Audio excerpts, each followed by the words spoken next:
L'amour, oh oui, il me conduit à la table du festin. Sa bannière, c'est l'amour. Oh oui, il me conduit à la table du festin. Oh, sa bannière, c'est l'amour. Oh oui, sa bannière, ce que c'est moi, c'est quoi? C'est l'amour. Il traça les chemins devant mes pieds. Sa bannière, c'est l'amour. Oh oui, il traça les chemins devant mes pieds. Sa bannière, c'est l'amour. Oh oui, il traça le chemin devant mes pieds. Et sa bannière, c'est l'amour. Oh oui, sa bannière, sur qui, sur moi, c'est quoi? C'est l'amour. Amen. Amen. Que le Seigneur vous bénisse ce soir. Bwana Mungu amibariki jioni ya leo. Bénissons Dieu pour sa grâce envers nous Tunabariki Mungu kwa neema yake mbele yetu, et qu'il permet aussi que nous soyons dans sa maison cet après-midi. anaruhusu kwamba magharibi ya leo tupate kuwa nyumbani mwake. Dans cette journée où il fait très froid, Muisiku ambayo kuna baridi mingi, vous avez bravé le froid pour témoigner votre amour envers Dieu. lakini mnaichika kutembea mbaridi hivi muoneshe upendo wenu kwa Mungu. Pour cela, que le Seigneur vous bénisse chacun de Juu ya vous. ile kila mmoja apate Mungu apate kumubariki. Ouvrons nos Bibles dans Jean chapitre 1er. Tufungue Biblia zetu katika Yohane sura yake ya kwanza.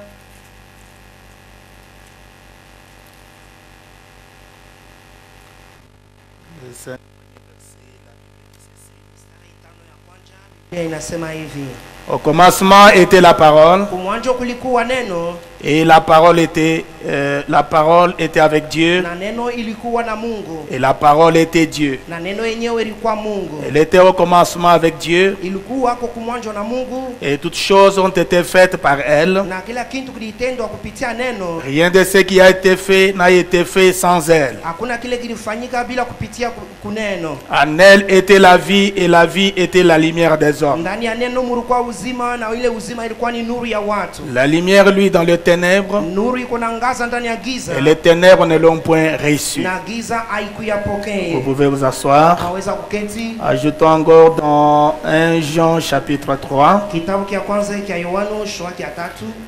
La Bible ajoute encore quelque chose là. Biblia inaongeza tena kitu moja pale.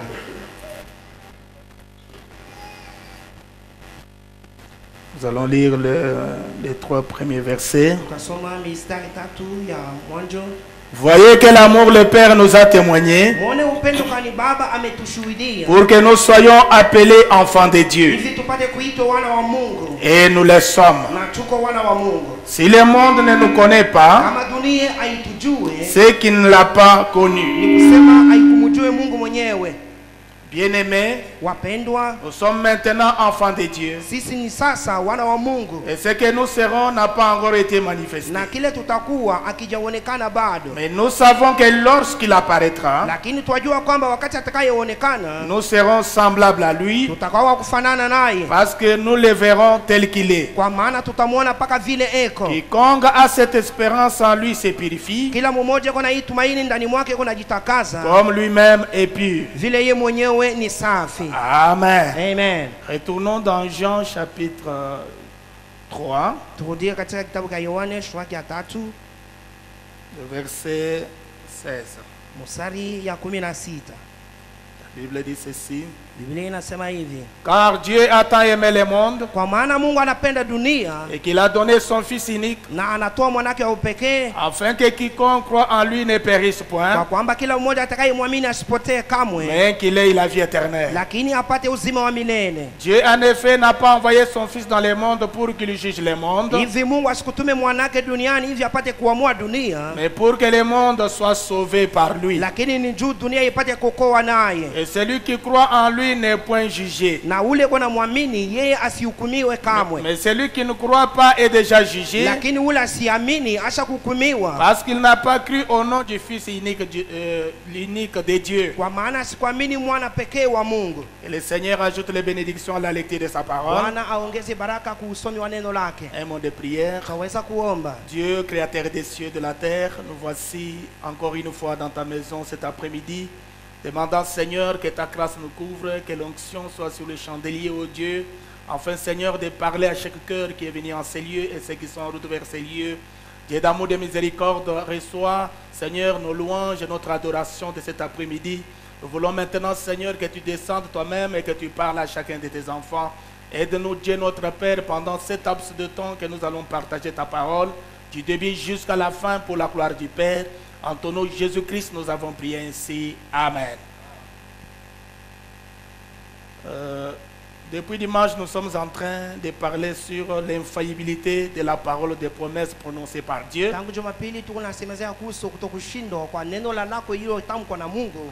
Et dans tout cela, nous voudrons montrer comment Dieu est infaillible. Ndani hii yote tunapenda kuonesha namna kani Mungu yeye ashindwake. Nous essayons de montrer comment les paroles des promesses de Dieu ne faillissent jamais. Tunapima kuonesha namna kani maneno ya ahadi ya Mungu yo haishindwake kamwe. Nous avons montré le dimanche quand Jésus était avec ses disciples. Tulionyesha Jumapili wakati Kristo alikuwa pamoja na wanafunzi wake. Dans Marc chapitre 11. Katika Marko 11.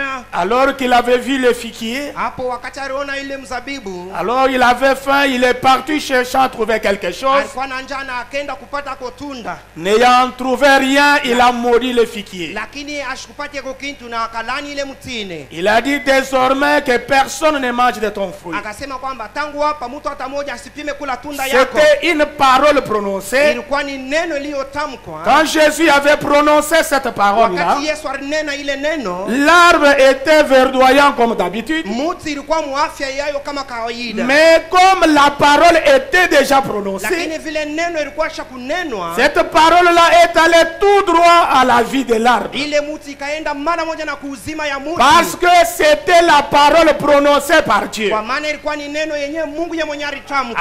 Amen. Amen. Et quand vous lisez du verset 20 à 24, wakati mnasoma kwa mstari 20 hadi 20, la Bible dit le lendemain quand les disciples sont passés par ce même chemin, Biblia inasema kesho yake wakati wanafunzi wanapitia mwile njia moja moja, comme hier ils avaient entendu Jésus prononcer la parole, vile jana walishikia Kristo kusema maneno, alors ils ont jeté un coup d'œil sur l'arbre. hapo bakaangalia mti yenyewe, Ils ont vu que l'arbre avait séché jusqu'aux racines. bakaona kwamba mti ilikauka na kumizizi. Pourquoi? Parce que c'était la parole du Créateur qui avait été prononcée. Njoo nini njoo ilikuwa ni neno ya muumbaji yenyewe litamka. Quand le Créateur prononce sa parole, wakati muumbaji yako nasema neno, cette parole-là est infaillible. ile neno haiwezi kushindwa kamwe. Cette parole-là finit par s'accomplir. Ile neno itatimizwa paka. Voilà pourquoi nous voulons pendant ce temps ndio maana mwi wakati tunapenda essayer de vous montrer l'infaillibilité de la parole prononcée par Dieu. tunapenda kuonyesha kutokushinda kwa neno lililosemwa na Mungu. Parce que quand Dieu prononce sa parole, maana wakati Mungu anasema neno lake, cette parole-là finit par s'accomplir. ile neno mwisho yayo itatimizwa paka.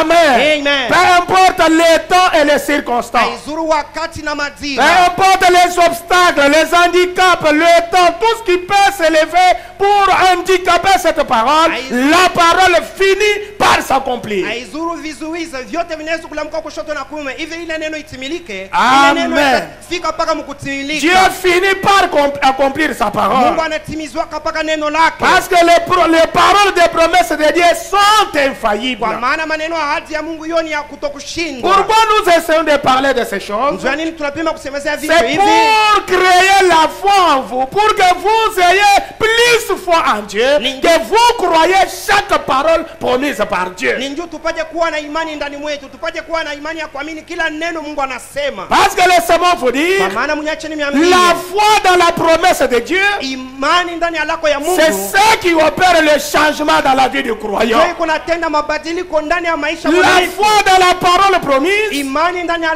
neno yenye kulakwa. parce que cette Kwa parole-là, maana ile neno, parce que Dieu est sa kwa parole. maana Mungu yeye ni neno lake. Comme je vous ai dit le dimanche, Vile niliniambia siku ya Dieu Juma, égale sa parole. Mungu Mungu yeye ni neno lake. Amen. Amen. Voilà pourquoi Frère Branham va plus loin. Il dit Ndio maana ndugu anaenda mbali anasema. il dit qu'un homme égale sa parole. Anasema mtu anabaki tu ni neno Un homme lake. qui ne tient pas ses paroles, c'est un vaut rien. Mtu ule asijua kutimiza maneno yake ni Quand mtu vous wa dites que bure. je vais faire quelque chose, Wakati unaposema je nitafanya vais kitu fulani, accomplir quelque chose, natimiza kitu fulani, vous êtes cette parole-là. pale wewe unakuwa ile C'est-à-dire neno vous unasema. êtes tenu à Ni l'honorer. kusema unapaswa kuheshimia Vous ile êtes neno tenu unasema. à accomplir cette parole. Unapaswa kutimiza mpaka ile neno ulisema wewe mwenyewe. Voilà pourquoi nous parlons de l'infaillibilité de la Ndio parole. maana tunasemezea kuhusu kutokushindwa kwa neno. Quand vous lisez dans Genèse chapitre 1er, Wakati unasoma katika kitabu cha Mwanzo la Bible sura ya dit et kwanza, Dieu dit. Biblia inasema Mungu alisema. C'est-à-dire Dieu a prononcé la Ni parole. kusema Mungu alitamka Il neno. pouvait se passer beaucoup d'années, Ungeweza kupita miaka des mingi, centaines et des milliers d'années. mamilioni na milioni ya Mais miaka. comme c'était une parole qui était prononcée, Lakini vile ilikuwa ni neno cette iliyotamkiwa, parole-là finit par s'accomplir. ile neno ilipaswa mpaka kutimilizwa.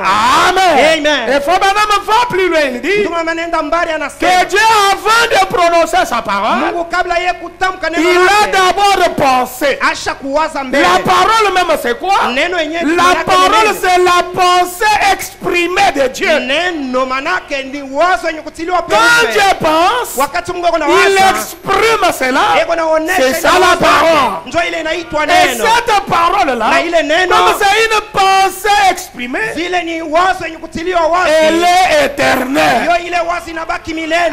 Amen. Amen. Comme Dieu est Vile éternel, Mungu yeye ni wa milele. sa parole est éternelle. Neno lake inabaki ya Si vous milele. le croyez, dites un grand Kama amen. mnayamini msema amina Alors nous kubwa. croyons dans quelque chose qui est éternel. Hapo tunaamini kitu ambaye kiko Nous cha croyons milele. dans quelque chose d'infaillible. Tunaamini kitu kile kiwezi kushindwa La kamwe. terre peut passer, Dunia les inaweza cieux kupita. vont changer, Mbingu inaweza mais kubadilika. la parole ne changera jamais. Lakini neno haitabadilika kamwe. Dieu, en créant ce monde, Mungu wakati anaumba hii il dunia, avait déjà dans sa pensée le monde. mu mawazo wake alikuwa Dieu, en créant les êtres humains que nous sommes, Mungu wakati anaumba Dieu, wanadamu il ambaye nous ni voyait déjà, nous étions déjà vivants dans sa pensée. tulikuwa tushakuwa hai ndani ya wazo ya Mungu. Et quand le temps est arrivé, Wakati Dieu a katimilika, exprimé cela. Mungu Et akaonesha nous ile. voici dans ce monde Na aujourd'hui. sisi ni hapa leo ndani ya Et nous dunia. sommes la parole faite chair. Na sisi ni neno yenye kuvaa Nous mwili. sommes la pensée de Dieu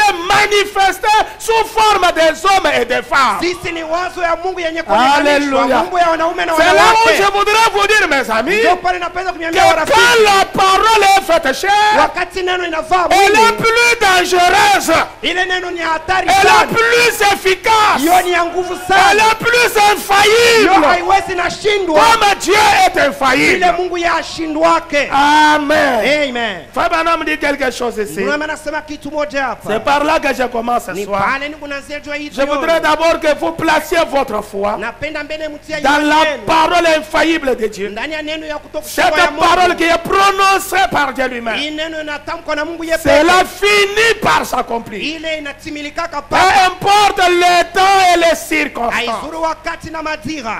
Amen. Amen. Pourquoi? Juu ya nini? Car Dieu lui-même, il est infini. Kwa maana Mungu yeye pekee ana mwisho. Il est omniscient. Mungu yeye kwapo. Il est omnipotent. Yeye ni wa uwezo Il wote. est le tout en tout. Yeye ni yote ndani ya Il est yote. le tout suffisant. Yeye ni ule anajenesha Voilà la sorte de Dieu que nous croyons. Ndio aina ya Mungu ambaye tunaamini. Amen. Amen. Nous ne croyons pas un Dieu limité, Hatuamini Mungu wa mais mipaka nous hapana. croyons un Dieu qui est infini, Tunaamini Mungu wa shupa qui mipaka. est wa illimité.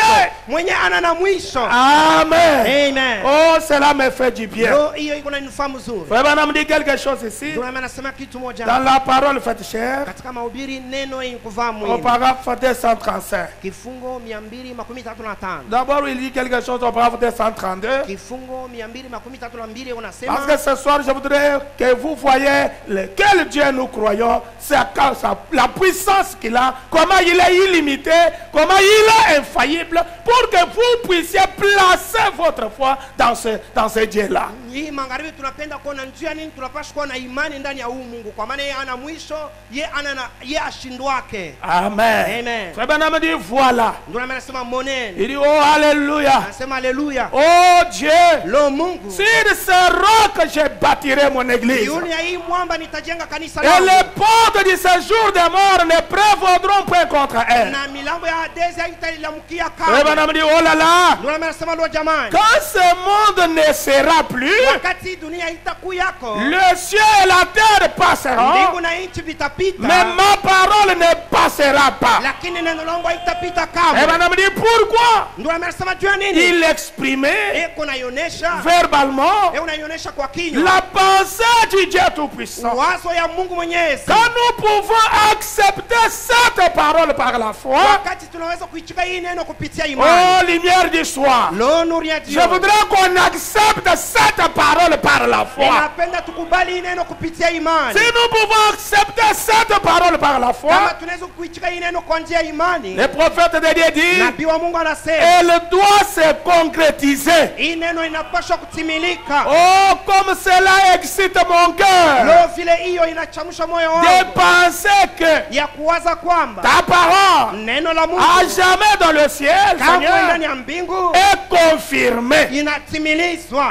Amen. Amen. Que ce sont les pensées de Dieu. Ya kwamba ni mawazo ya Mungu. Quand vous lisez la Bible, Wakati unasoma quand vous Biblia, lisez les brochures, wakati unasoma quand kitabu vous cha nabii, écoutez les bandes, wakati ce unasikia que makanda, vous lisez là, ile uko ce nasoma, que vous écoutez ile là, uko nasikiliza, c'est la pensée de Dieu exprimée. hiyo ni wazo ya Mungu yenye kuonekanishwa. Amen. Amen. Et cette pensée Na exprimée, ile wazo yenye kuonekanishwa, elle est éternelle comme Dieu est hiyo éternel. ni ya milele mpaka vile Mungu ni wa milele. Elle est infaillible. Hiyo haishindwake. Oh, que Dieu soit béni pour Lo, cela. Mungu abarikiwe juu ya ile. Frère Branham continue, il dit, Ndugu na maendelesha il anasema, dit, Jésus a dit, anasema Yesu anasema, celui qui écoute mes paroles ule kunasikia maneno langu, et croit en celui qui m'a envoyé eko na mimi ule ananituma, a la vie éternelle. eko na uzima ya C'est milele. déjà une parole prononcée. Isha kwa neno Quand vous inatamkiwa. croyez cette parole-là, Wakati unaamini ile vous neno, avez la vie éternelle. uko na uzima ya milele. Et cela n'est pas lié à quoi que ce soit. Ile hayambatana na N'est pas chochote. lié à un sacrifice que vous pouvez faire. Haifungane na sadaka N'est ile pas lié unayofanya. à des longues prières. Hayambatane na maombi N'est muda pas lié mrefu. aux dons et autres choses. Hayambatane na Mais mazawadi cela na est kadhalika. lié dans la foi, dans la parole. Lakini ile inaambatana na Quand imani vous ndani ya neno. croyez le Fils de Dieu, Wakati unapoamini mwana wa Mungu, Christ, cette parole, Kristo hii neno, vous avez la vie bali éternelle. uko na uzima milele ndani Voilà yako. pourquoi j'en dis, Ndio maana Yohana je anasema, vous écris ces na choses niandikie maneno parce que haya nous avons la vie kwa éternelle. maana tuko na uzima ya milele. J'en dis, Yohana nous anasema, sommes maintenant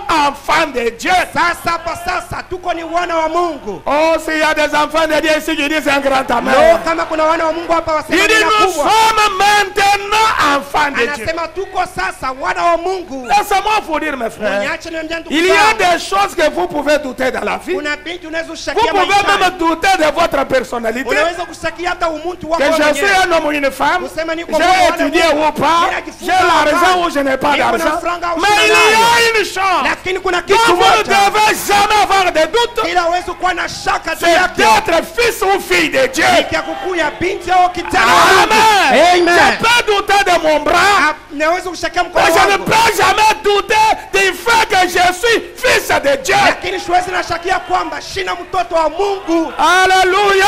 Amen. Oh, j'ai apprécié un vieux frère qui est venu une fois quand j'étais à la permanence au bureau. Nafurahi ndugu mmoja mzee anakuwa mara moja wakati nilikuwa Il me ofisini. parlait un peu de témoignages de ce que les expériences que Dieu fait dans sa vie. Alikuwa ananisemezea kuhusu makuishi yenyewe anaishi na Mungu. Mais il a maishani dit mwake. quelque chose, j'ai senti même des frissons sur mon corps. Lakini J'ai anasema senti kitu vraiment moja, une nasikia présence mwili étrange dans le bureau là. nasikia mwili wangu Il dit, utetemeka. pasteur, j'ai vu la colonne de ventre là où j'étais. Anasema pastor, nikaona nguzo ya moto kuingia fasi ile En nilikuwa. tout cas, il y a une chose, pasteur, Kusema kuna kitu moja que je voudrais que tu saches, kile napenda que ujue. moi que tu vois ici, Ni ya kusema je mimi hapa suis unaona sauvé. misha Quand ce kuokolewa. frère a dit la chose comme ça, Wakati j'ai anasema senti vile, l'atmosphère changer Mimi autour de nasikia moi. majira inabadilika J'ai dit, kando oh yangu. frère, que Dieu vous bénisse. Ninasema leo ndugu Mungu akubariki. Tiens-toi à cela. Shika ile. Voilà des hommes que nous voulons. Muone banda C'est-à-dire, ambao on peut tunapenda. douter d'autres choses, Sema unaweza ushakia mais vitu il vingine. faut être sûr, mon frère, Inapaswa ukuwe hakika que ndugu. vous soyez dans les voyages, Upate kuwa ndani ya à safari. l'espace dans l'avion, Upashe kuwa sur mumiliki la mule. mer, dans des Bahari, pirogues, hata dans vos mfumba, voitures, que peu mugani. importe ce qui peut vous Haidhuru arriver, kenye kinaweza vous serez dans la présence de ya Dieu. kwamba utakuwa Que mwapo vous ya êtes Mungu. enfant de Dieu. Upate kuhakika Voilà pourquoi Jean dit, Ndiyo maana Yohana nous anasema, sommes maintenant sisi tuko sasa enfants de Dieu. wana wa Ce Mungu. que nous sommes Kile n'a tuko pas encore été manifesté. hakijaonekana. Mais tel qu'il est, vile eko tel nous ndio serons. vile tutakuwa. Oh, que le nom du Seigneur soit béni. Leo jina Bwana ibarikiwe. La Bible dit, Biblia inasema nous sommes maintenant enfants de tuko Dieu. sasa wana wa Mungu. Ça, ce sont les propres paroles de Jésus qui disent, Hii ni maneno c'est lui qui anasema, écoute mes paroles ule eko nasikia neno langu et qui croit en celui qui m'a envoyé. na eko naamini ule ananituma Ah, la vie éternelle. eko na uzima ya Et milele ne vient pas en jugement, na ye hatahukumiwa mais kamwe. il est passé de la mort à la vie. Ye anapitia kulufu anaenda kuuzima. Laissez-moi vous dire que ce soir, Mwenyeache nimeambia je kwamba parle magharibi aux êtres éternels. niko nasema na viumbe vya Je milele, parle aux gens qui ne passeront jamais au jugement. nasema na watu wala hawatahukumiwa Je kamwe, parle aux gens qui étaient dans la pensée de Dieu, nasema mbele ya watu walikuwa mais mumawazo ya qui ont Mungu, été exprimés dans le temps lakini banaonekanisha et qui wakati deviennent eux-mêmes la parole faite na chair. bo benye bale bantu banakuwa neno yenye kufaa Bien, mes mwili. frères et sœurs, Ndugu na nous dada, pouvons parler de la parole faite chair à William tunaweza Branham, kusema juu ya neno yenye mais kufaa mwili kwa laissez-moi William vous Branham. dire que vous êtes la parole faite chair. Munyache nimeambia kwamba mko Parce maneno que yenye vous kufaa étiez dans mwili, la grande pensée kwa de maana Dieu. tulikuwa muwazo kubwa ya Dieu Mungu. vous a vu avant que le monde n'existe. Mungu alitona mbele Et dunia il kuyako vous a exprimé. na pale Et vous anatuonesha êtes peupe, aujourd'hui sur la na terre. sisi ni hapa leo duniani. En croyant cette parole, Wakati tunaamini hii neno, voilà pourquoi Jean dit plus ndio loin maana Yohana anasema que mbali, ceux qui ont entendu le Père anasema wale wanasikia et Baba qui ont reçu son enseignement na wanapokea mafundisho yake viendront à moi. watakuja Quand kwangu. est-ce qu'on a entendu le Père? Wakati kani C'est tulisikia Baba avant la kusema fondation du ni monde. kabla ya misingi ya Dans dunia, la pensée de Dieu, ndani ya wazo ya nous Mungu avons déjà entendu cette parole. tulikuwa Nous tushakusikia hii avons neno, déjà écrit ce message. tulikuwa tushakuamini Je ujumbe. n'ai pas écrit Branham aujourd'hui. Mie sikuamini Je Branham l'ai leo, écrit quand nous étions dans la pensée de mimi Dieu. mwaminiaka wakati tulikuwa Voilà wazo wa Mungu. pourquoi aujourd'hui, Ndio maana leo je ne pouvais pas venir dans l'âge de Paul, huwezi kuya dans mkizazi cha l'âge Paulo, d'Irénée, kizazi cha de Irene, Colomba, kizazi cha mais Kolomba. il a fallu Élie de Malachika. Ilipasha tu Elia wa Parce Malaki que nne, je l'ai déjà kwa entendu. maana mimi nilikuwa nimeshakumshikia. Je fais partie de ce message. Mie niko ni sehemu ya ile ujumbe. Alléluia. Amen. Laissez-moi vous dire ce soir Mwenyeache que nimeambia nous magharibi ya leo, formons une partie lakini du tunatuna sehemu message du temps de la fin. ya ujumbe wakati wa mwisho. Le message du temps de la fin Ujumbe wakati wa n'est mwisho pas seulement dans des bandes, haina tu ndani ya n'est pas makala, seulement dans les brochures, haina tu ndani mais ya le vitabu vya message nabii. du temps de la fin, Lakini ujumbe ce wakati wa sont des mwisho hommes et des ni femmes. wanaume na Nous wanawake. sommes Amen. partis de cette grande vision. Sisi ni sehemu ya ile ono kubwa,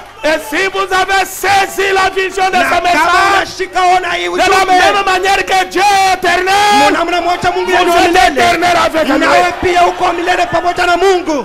Ceux qui ont entendu le Père Wale wanasikia Baba et qui ont kusema reçu son enseignement. na wanapokea mafundisho Laissez-moi yake. vous dire, mes frères, Mwenyeache nimeambia wandugu, croire ce message kuamini n'est ujumbe pas facile. haiko yepesi. Croire cette parole, Kuamini neno, ce message qui a des points très difficiles, ima ujumbe uko na manukta qui ya a nguvu, une mode de vie beaucoup compliquée. yenye iko na aina ya maisha Mais ya vous nguvu, voilà dans la lakini parole. tizameni mko ndani ya Nous sommes neno. dans cette Tuko parole. ndani ya hii neno. Pourquoi? Juu ya Nous nini? sommes une partie d'elle. Sisi ni sehemu ya Nous sommes neno, une partie de la parole, tuko sehemu ya neno, partie de ce message. sehemu ya hii ujumbe. Voilà pourquoi Ndiyo maana Paul pouvait dire, Paulo aliweza qu'est-ce kusema, qui nous séparera de nini l'amour de Dieu? itanitenga na upendo ya Mungu?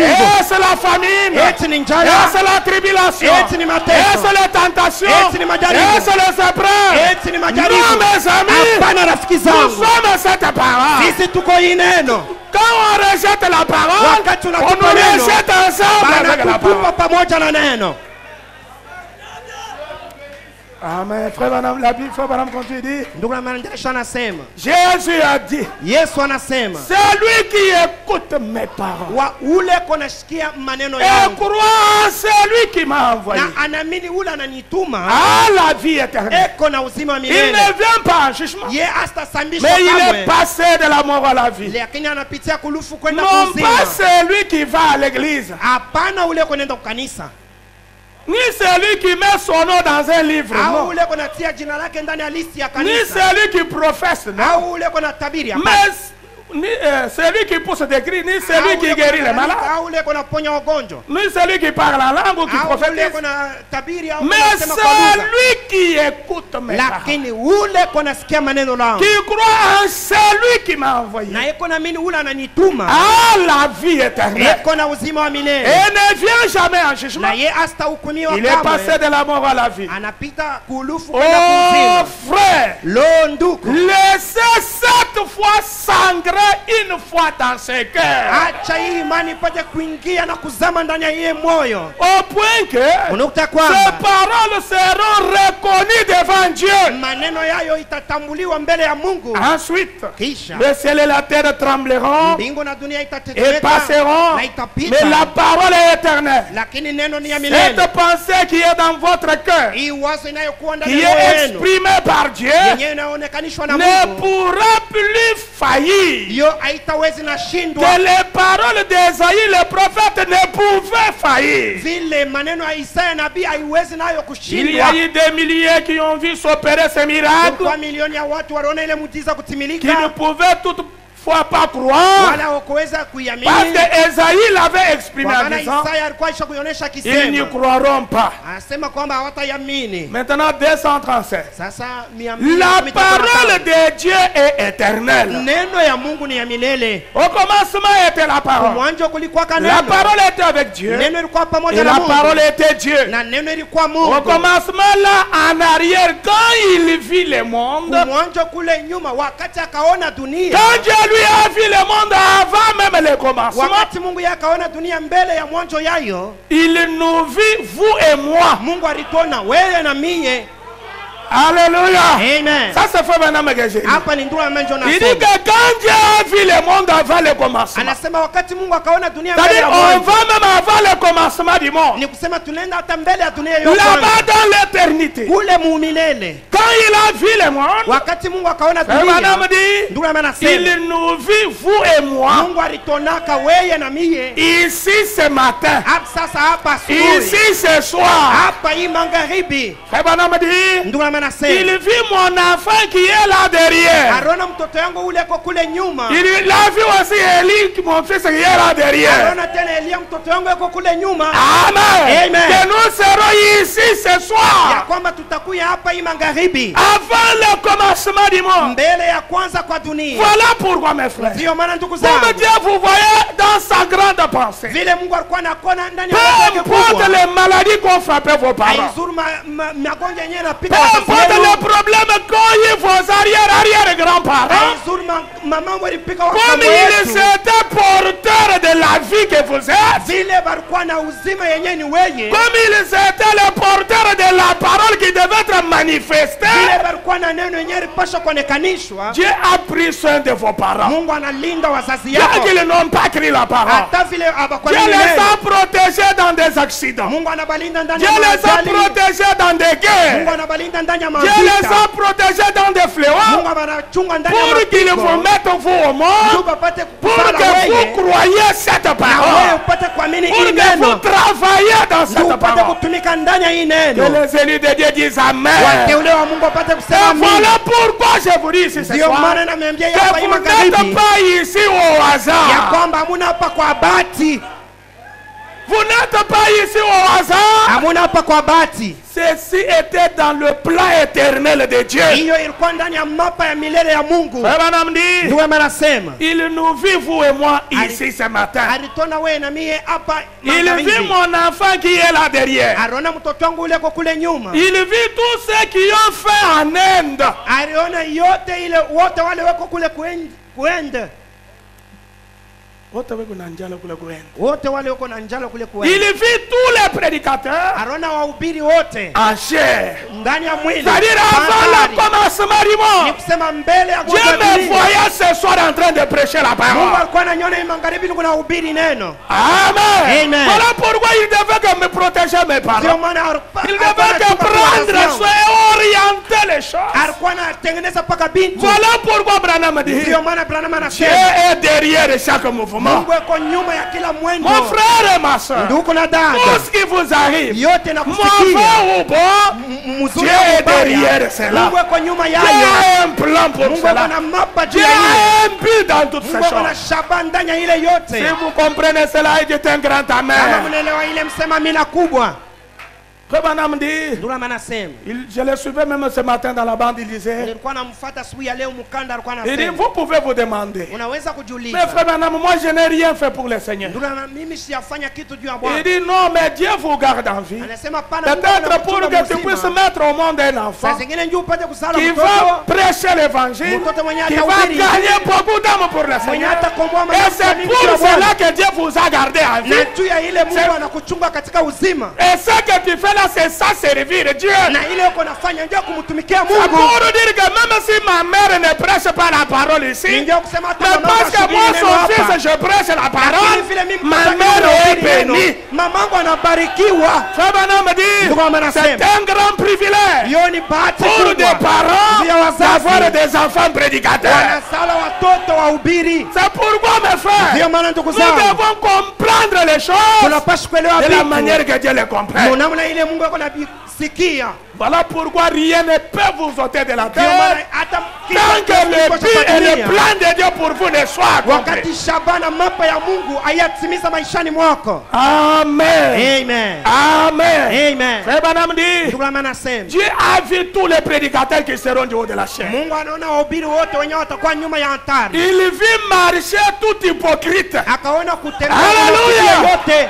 C'est Dieu infini. Mungu asipo C'est mwisho. Dieu éternel. Huu Mungu wa milele. Avant même le commencement, Mbele ya mwanzo il connaît tous les hypocrites qui vivront sur la terre. anajua wanafiki wote wenyewe wataishi hapa duniani. Alléluia. Amen. Il connaît tous les menteurs qui vivront sur la terre. Anajua waongo wote wenyewe wataishi hapa Il duniani. connaît le nombre de tous les voleurs qui vivront sur Anajua la terre. majina ba mwizi bote wenyewe wataishi Et hapa il duniani. connaît tous les chrétiens qui vivront sur la Na terre. anajua bakristo bote wenyewe wataishi hapa duniani. Oh, si cela vous fait du bien, dites un grand Leo kama amen. hiyo inamsa mzuri msema amina kubwa. Baba me dit, il vit marcher tout hypocrite. Ndio amesema akaona kutembea kila mnafiki. Il vit toute la chose. Akaona kitu kyote. La pensée infinie de Dieu Wazo ya shipo mwisho ya a Mungu. vu cela à l'avance. Ikaona ile mbele. Alléluia. Amen. Il dit, Anasema afin de racheter cette race qui est tombée, juu ya kukomboa hii kabila yenyewe inaanguka. j'enverrai mon fils, Nitatuma mtoto yangu Jésus-Christ. Yesu Kristo. Il a été la parole. Ye alikuwa Au neno. commencement, avant que ça soit une parole, Mwanzo kabla yoyo kuya neno c'était une pensée. ilikuwa mbele wazo. Avant, c'était une pensée. Mbele ilikuwa wazo. Elle a été prononcée par des paroles. Na ile wazo ikatamkwa kupitia Et maneno. la parole s'est concrétisée. Na neno Elle inatimilika. a habité parmi nous. Ikaketi katikati Et on a yetu. dit Ndio Alléluia.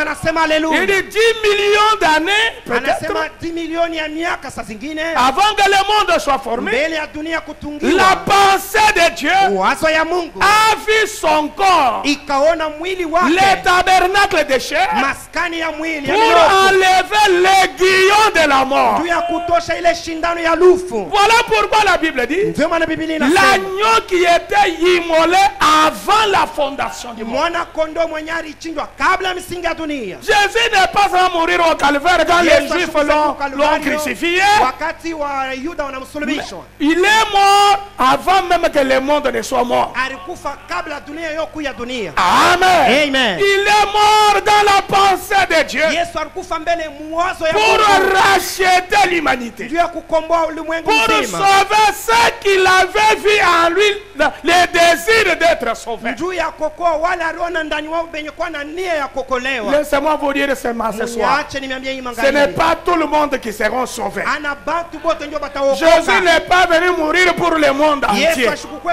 kufia dunia Jésus n'est mzima. pas venu mourir pour toute la Yesu terre. ashukue kufa ndio ya nchi Mais yote Branham, mzima. le prophète de Dieu, dit, Branham nabii wa Mungu l'homme anasema qui connaît Dieu, mtu ambaye les anafahamu Mungu, géants de cet âge, urefu wa hii Branham kizazi. est allé avant le commencement. Ndugu yangu akaenda hata Il est mbele ya allé même mwanzo. dans la grande pensée de Dieu. Anaenda hata mwazo kubwa ya Voilà Mungu. pourquoi Branham pouvait dire, Ndio maana Branham je vais vous dire ce qu'était Dieu avant qu'il ne soit Dieu. nitaniambia kenye Mungu alikuyaka mbele yeku ya Mungu. Oh, quel privilège Lo bahati gani d'avoir quelqu'un ya kupata qui mtu peut aller plus loin, mwenye anaweza kwenda nous dire mbali ce qu'était Dieu na kusema kusema kenye kilikuwa avant qu'il Mungu ne soit Dieu. mbele ya ye Mungu kuya Mungu. Il dit dans sa pensée là, Anasema ndani ya wazo yake il avait mule déjà vu ceux qui devaient être sauvés. akwasha kuona bale banapasha kukolewa.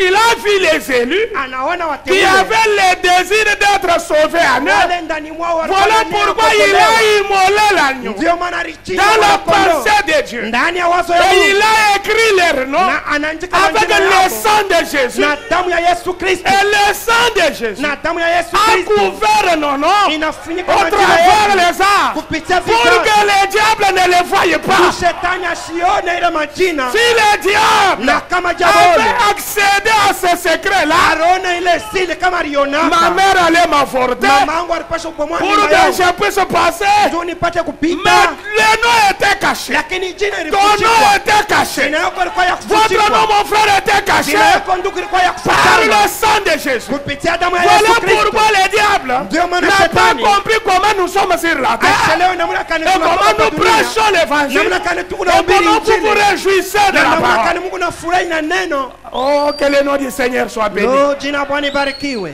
Les Élis avaient en eux le désir d'être sauvés. Wateule walikuwa na nia ndani mwao ya kuokolewa. Voilà pourquoi l'agneau a été immolé Ndio maana mwana kondoo alichinjwa avant la fondation du monde. kabla msingi ya Et dunia, leurs noms ont été écrits avec le sang de na Jésus. majina yao yaliandikiwa na damu ya Yesu Voilà Kristo. pourquoi, Ndio maana quand vous êtes venus dans ce monde, wakati unakuwa qui mwingi est dunia, sillonné dans les dénominations, unatembea qui ndani ya est madhehebu, sillonné dans les églises, unatembea ndani ya il n'y makanisa, a rien qui a vraiment captivé votre cœur. hakuna kitu ambaye kinagusa Mais moyo quand wako. tu as entendu ce message, Lakini wakati unasikia hii les cris ujumbe, de Malachie 4, lalamiko ya Malaki cela ile, fait vibrer ton ile cœur. inatetemesha Tu moyo as wako, quitté la dénomination. unatoka madhehebu Et tu es venu à cette na parole. unakuwa kwa hii Et neno, depuis que tu es ici, na tangu huku tu kuneno trouves que c'est l'endroit qu'il me fallait. unaona kwamba ndio fashi ile mimi nipashe Pourquoi? kuya. Kwa nini? C'est l'endroit qu'il me fallait. Ni Parce fashi que ile j'ai mimi nipashe déjà kuya. entendu ceci Ndio nimeshakusikia hii avant la ujumbe fondation du monde. kabla ya misingi ya dunia.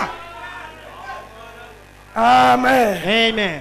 Voilà pourquoi nous serons dans la parole. Ndio maana sisi tutakuya ndani ya Qu'il neno. pleuve, qu'il neige. Theluji Que le ianguke diable au mvua s'agite. ianguke au isianguke. Que les temps Shetani changent. angaike, Nous wakati serons dans la ubadilike. parole. Sisi tutakuwa Pourquoi ndani ya nous neno. sommes une partie de cette Ndio nini parole. ndio tuko sehemu ya hii Les neno. épreuves ne peuvent jamais nous ébranler. Majaribu Les haitatetemesha. tentations, les difficultés, la faim, la nudité. Uti, hata Non, njala, nous hapana. resterons dans la parole. Je tutabakia Parce ndani ya que nous neno. sommes une partie de cette parole. Maana sisi ni sehemu ya hii neno. Amen. Amen. Amen. Amen. Frère Branham dit, Ndugu anasema la parole est éternelle. neno ni ya milele. Il dit, éternelle est la parole de Dieu. Anasema ni ya milele ni neno la Mungu. Oh, les temps changeront. Lo, wakati Les itabadilika, années passeront. miaka itapita, Mais la parole de Dieu ne passera jamais. lakini neno la Mungu haitapita kamwe. Écoute maintenant comment Frère Branham prie dans sa prière. Il dit, Mushikie sasa vile ndugu anaomba maombi oh yake, anasema Seigneur, lo Bwana, permets-moi de cacher ta parole en mon cœur. ruhusu ya kwamba nipate uficha neno yako ndani ya moyo wangu, Pour que je ne pêche point contre kwa toi. maana nisipate Je kukutendea voudrais que dhambi. ceci soit la prière de chacun de nous. Ninapenda kwamba hiyo ipate kuwa maombi ya kila Seigneur, mmoja. laisse que ta parole soit dans mon cœur. Bwana, acha neno lako ipate kuwa Pour que moyoni je ne mwangu, pêche pas contre toi. hivi nisikutendea dhambi. Laisse-moi la méditer jour et nuit. Unyache niyafikiria usiku na mchana. Est-ce que vous méditez cette parole Eti jour et nuit, mon frère et unafikiria ma hii soeur? neno usiku na Est-ce que mchana, tu as ndugu dada? l'habitude de lire la Bible? Eti unakaa Vous vous réveillez au milieu de la nuit. Unaamka kati Soit usiku, vous écoutez la prédication, au kunasikia soit mahubiri, vous lisez la au parole, kunasoma soit Biblia, vous priez. au kunaomba. C'est comme ça que vous pouvez faire des progrès dans la Ndio parole. vile unaweza kustawi ndani ya neno. On a demandé à Frère Branham, Waliuliza ndugu comment yangu, un homme ou une femme peut-il entrer dans les profondeurs de l'amour de Dieu? namna gani mume au mke anaweza kuingia ndani ya upana ya upendo ya Mungu? Frère Branham répond en disant, Ndugu yangu anajibu c'est en anasema, lisant la ni parole wakati unaweza et en kusoma neno priant. na kuomba. Vous devez lire la parole. Tunapaswa Vous kusoma devez neno, écouter la parole. tunapaswa kusikia neno, Prier, tunapaswa la kuomba garder dans votre na cœur. kuchunga neno C'est moyoni à mwetu. ce moment-là Ni mwile que wakati vos progrès seront évidents. ndio tutastawi kweli. Amen. Amen. Frère Branham continue dans sa prière, dit, Ndugu anaendelea maombi yake laisse-moi la anasema, méditer jour et nuit. uniache niafikiria usiku na Laisse-moi mchana. écrire tes commandements sur les montants de mon lit. Uniache niandike amri yako pa kitanda kyangu. Amen. Amen. Laisse que même la parole sur mon lit, que cela soit écrit. Wacha hata neno lako nipate kuandika yule ya kitanda kyangu. Pour que chaque fois quand j'entre dans la Ndugu, dans la kila mara chambre, wakati je naingia vois les mchana écritures. yangu, Vous mimi allez au naandika, salon, vous voyez la parole. naingia msalani, À la naona cuisine, neno, la parole. kumpishi Partout naona la neno, parole. basi yote Autour neno, de vous la kando parole. yako C'est neno. comme ça, mon frère et ma soeur, Ndio vile ndugu na que dada. vous pouvez progresser. Unaweza kustawi.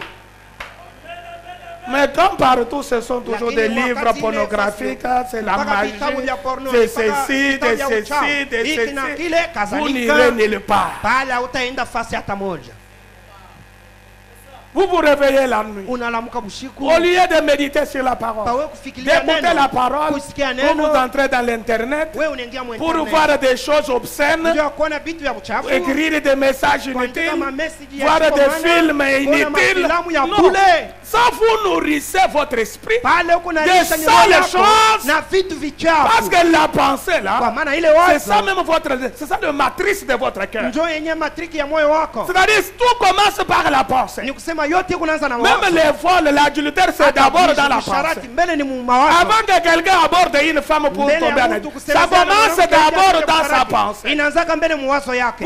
Vous voyez déjà là, vous commettez d'abord l'acte dans votre pensée Unafanya mbele ile tendo ndani ya wazo et yako. vous irez le commettre dans votre Na chair. sasa utenda kuitenda mu mwili. Voilà pourquoi David disait, Ndio maana Daudi alikuwa anasema, écris ta parole dans mon cœur. andika neno lako J'ai moyoni le mwangu. Seigneur devant ma face. Niko na Bwana mbele ya uso Pour wangu. que je ne puisse pas pécher contre lui. Ndio nisipate kutenda dhambi. Ayez Jésus devant vous. Tukuwe na Yesu mbele Quand vous yetu. travaillez pour quelqu'un, ayez Jésus devant vous. Wakati unapotumikia Mungu, Ne kuwa na faites Yesu mbele rien que yako. vous ne pouvez pas faire en présence de Jésus. Hapana kufanya kitu kile hautaweza kufanya mbele ya Yesu. Je répète cela. Na semununa Ne ile. faites rien Hapana que kufanya vous ne kitu pouvez pas faire kila utapenda en kufanya présence de Jésus. kama Yesu alikuwa mbele yako.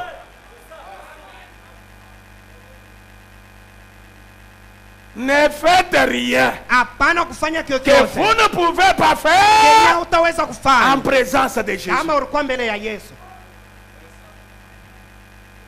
Il faut que la crainte de Dieu soit dans nous. Inapasha oga ya Mungu ipate Que kwa moyoni Jésus mwetu. soit devant nous. Yesu apate kuwa mbele yetu. Quand vous voyez même les gens qui vont à l'église, Wakati unaona les watu téléphones wanaenda sont kanisa. toujours ouverts. Masimu Les ni mpaka autres watu. sont toujours dans le Bluetooth dans Pengine l'église. peko mabutu Sur WhatsApp mkanisa. dans l'église. Pa WhatsApp peko mkanisa. C'est ce qui est dans leur Ni cœur là. kusema njoo vinavyokuwa C'est-à-dire moyoni mwao. Dieu n'a pas vraiment une possession entière de leur être. Ni kusema Mungu hayashika mioyo yao yote, hapana. Frère Branham dit, Ndugu Branham anasema, Jésus doit occuper la première place Yesu anapaswa kuchukua fasi ya kwanza dans votre vie, ndani ya maisha dans yetu, votre maison, ndani ya nyumba dans yako, vos études, ndani ya au masomo yako, travail. Tout ce kukazi. que vous faites, Yote Jésus unapofanya. doit être le premier. Yesu anapaswa kuwa nafasi ya kwanza. Qui est Jésus? Yesu yeye ni Il nani? est la parole. Yesu yeye ni neno lake.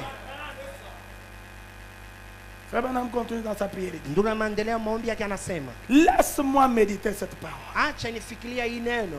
Laisse-moi écrire tes commandements sur les montants de mon lit. Acha niandike amri yako kuyulu kwa kitanda kyangu. Qu'elle soit devant ma face. Ipate kuwa mbele ya macho Ô yangu. Éternel, Lo Bwana. pour que je ne pêche point, en mon cœur contre Kwa toi. kwamba sitende dhambi moyoni mwangu mbele yako. Mais laisse-moi marcher. Lakini unyache nitembee. Il n'y a donc maintenant aucune condamnation. Sasa hakuna hukumu hata moja. Romains 8, 1. Waroma 8:1. Branham dit Alléluia. Ndio anasema Il n'y a haleluya. donc maintenant aucune condamnation Hakuna hukumu hata moja. pour ceux qui sont en Juu Jésus-Christ. ya wale wako ndani ya Yesu Pour ceux Kristo. qui marchent non selon la Juu ya chair, wale wako natembea hapana mais kuambatana na mwili, selon l'esprit. lakini wale wako natembea kufuatana na roho. Amen. Amen. Nous adorons un être éternel. Tunabudu Mungu wa milele. Sa parole est infaillible. Neno lake haishindwake. Il connaît toutes choses. Anajua kila kitu. Il a le contrôle de chaque chose. Eko na uchunguzi wa kila kitu. Rien de ce qui se passe sur la terre. Hakuna chochote kinaweza kutendeka duniani S'il a prononcé la parole, kama anatamka neno. si le figuier qui n'avait pas de fruits, Yule ya mtini yenye il haikuwa a dit que na personne ne mange de ton fruit. anasema mtu hata mmoja Les jours suivants, siku la l'arbre hayo. a séché jusqu'aux racines. Ile muti ilikauka mpaka na kumizizi. Qu'est-ce qu'il ne peut pas faire dans votre vie? Nini hashwezi nafanya maisha S'il yako? peut prononcer une parole de bénédiction, Kama anaweza kusema neno ya peu baraka,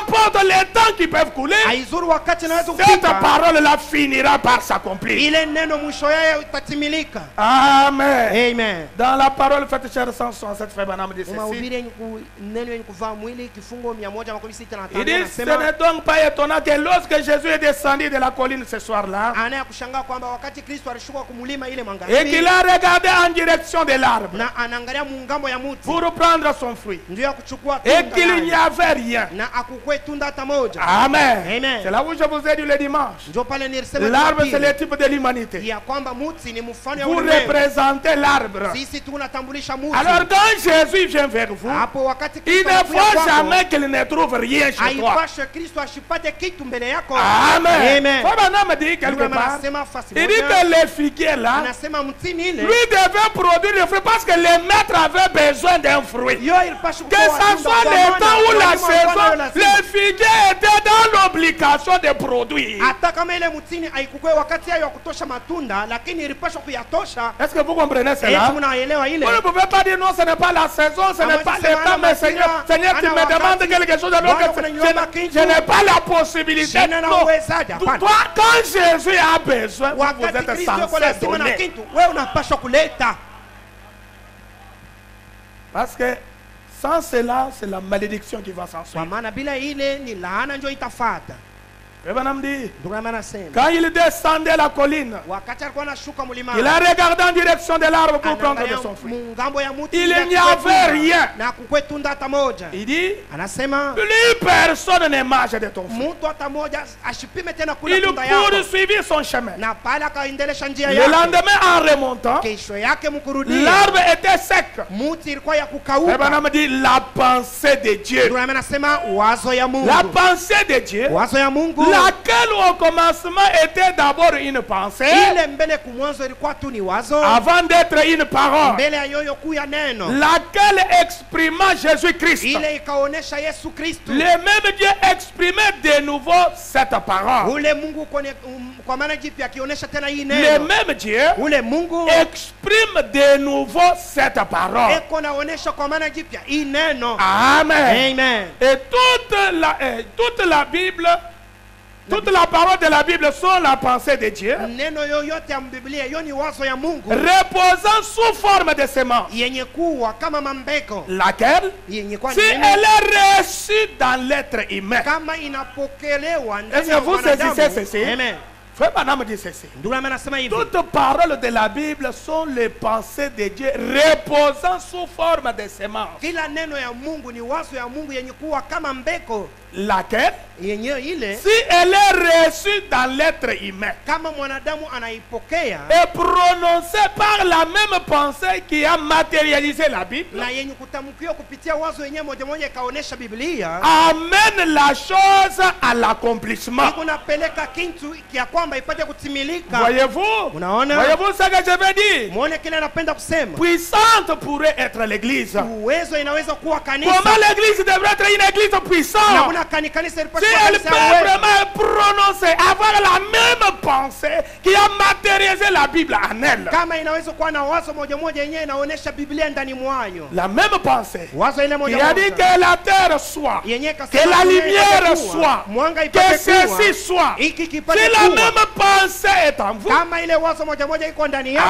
amen. Amen. La pensée de Christ, Wazo ya Kristo. la parole de Christ, Neno ya si elle Kristo. peut être exprimée de nouveau, Kama inaweza elle kutamkiwa kwa va mara jipya, amener la chose à l'accomplissement. itafanya kwamba ile kitu itimilike. Amen. Amen. Frère Branham continue de dire Ndio maendelea anasema. que les pensées de Christ soient en vous. Wazo ya Kristo ipate kuwa ndani mwako. L'homme est tel que sont les pensées de son âme. Mtu yuko paka vile mawazo ya nafsi yake C'est-à-dire, iko. ça que vous êtes là, c'est l'expression de votre Ni pensée. kusema kile huko ni kuonekanisha kwa La wazo vie yako. que vous menez, c'est ça que vous avez en pensée. Maisha ile uko naishi ndio ile Même uonekana la ndani mwa façon de mawazo. vous habiller, Hata namna wewe kuvaa. la maison que vous avez, le Nyumba ile travail uko que nayo, vous avez, kazi ile uko l'argent nayo, que vous avez, franga ile c'est uko ça nayo. votre pensée. Ndio wazo yako.